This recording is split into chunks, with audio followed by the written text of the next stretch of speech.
Okay, welcome back, everybody. I hope your journey is going amazing because I know you're amazing. Today, I want to talk about accountability, support, and inspiration, and give you some really good ideas. So, let's start talking about accountability. To me, that's a big one, and it's a hard one because the only person that you should be accountable to is yourself.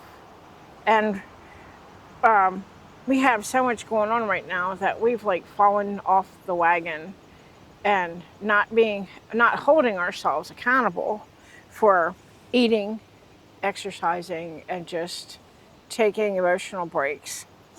But you know what? That's just an excuse.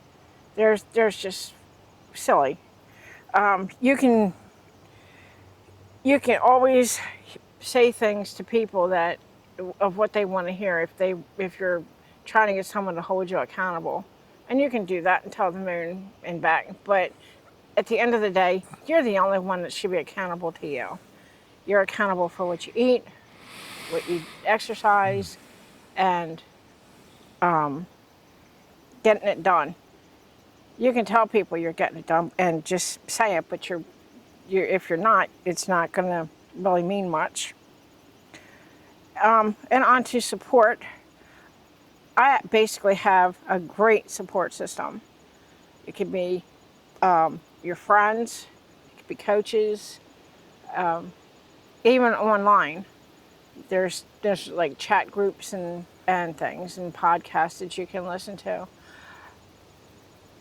At first, my main support was from a lady that I love dearly. That was my mom. She supported me from day one. Years ago, she would go to exercise classes with me, and we'd have really fun with that. And then when she got sick and everything, and I was exercising at home, she would tell me when I was done, no matter how hard of a video that I was doing, you got to move your arms more. You got to move quicker. She was pushing me. And that's the kind of support that you need. And right now, I have family that is like totally behind me. My husband Andy's one of them, my daughter Becky, my sisters, my brothers, and that's the kind of support you need. I mean, you have friends, and that's fine. But when it's coming from family and you really understand and they challenge you, and you go right back and challenge them, it just means a lot more.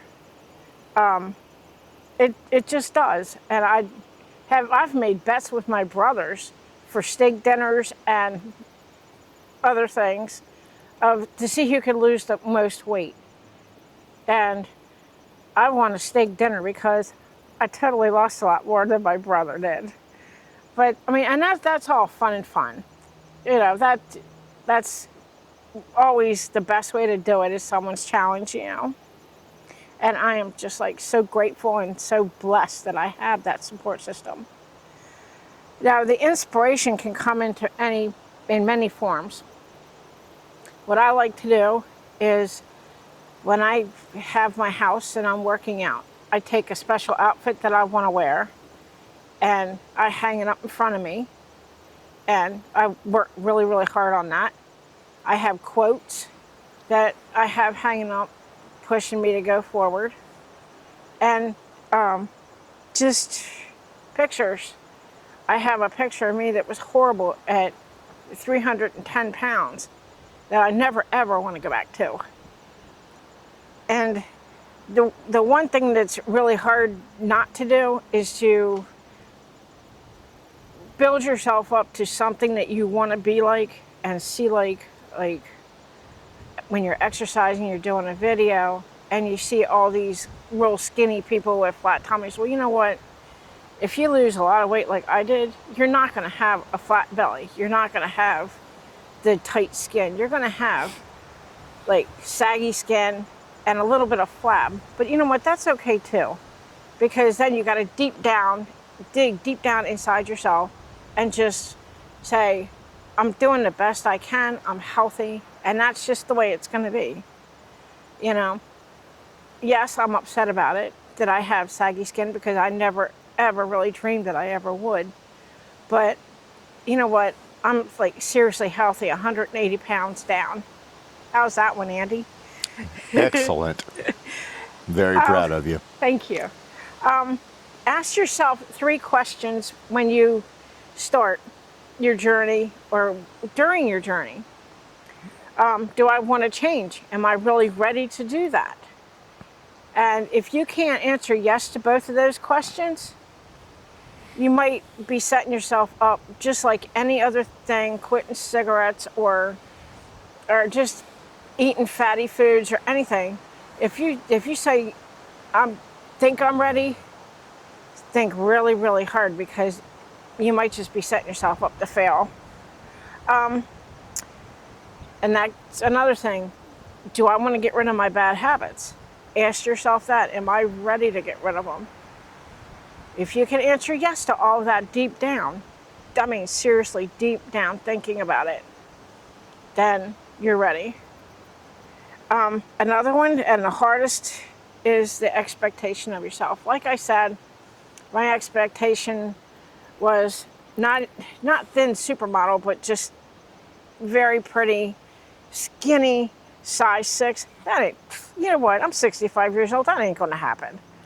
Not unless I totally get liposuction and tummy tucks and everything else. That's kind of seriously silly.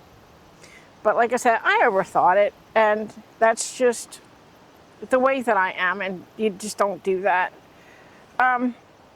Another thing is how you're helping yourself and how you're doing, and with your support system. If you have any comments on how you have your support system set up, let me know in the comments below.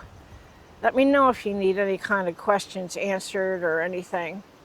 I'm not a professional. I'm not a doctor. I can't tell you what to eat, what not to eat, how hard to work out. That's only between you and your doctor to decide what you're capable of doing. So just let me know in the comments about how it's going to be. And you know what? I will see you in the next video. Have a great one. Love y'all.